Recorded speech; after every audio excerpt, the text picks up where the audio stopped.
កើតជាខ្មែរសូមថែវប្បធម៌កុំរំភើបញ័រតាមវប្បធម៌គេកុំរៀនត្រាប់ចម្លងមិនល្អទេគួរគិតរិះរេពីគំនិតខ្លួនវប្បធម៌ជាតិយើងធ្លាប់មានរស្មីគេឈ្មោះល្បាញ់ល្បីកិត្តិយសសំសួនខ្មែរច្នៃប្រឌិតគំនិតមាសខ្លួនដកខាត់មមួនគំនិតខ្មែរប្រឹងរៀនស្រាវជ្រាវប្រឹងស្ដាប់ប្រឹងអាន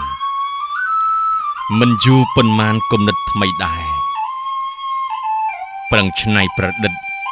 ដូចដូនតាខ្មែរឲ្យល្បីពូកែថែវប្បធម៌យើងវប្បធម៌ជាតិយើងកំពុងដុនដាបវប្បធម៌គេសាប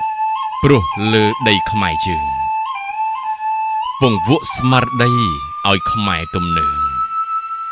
ឲ្យคล้ายជាឆ្លើងស្អប់វប្បធម៌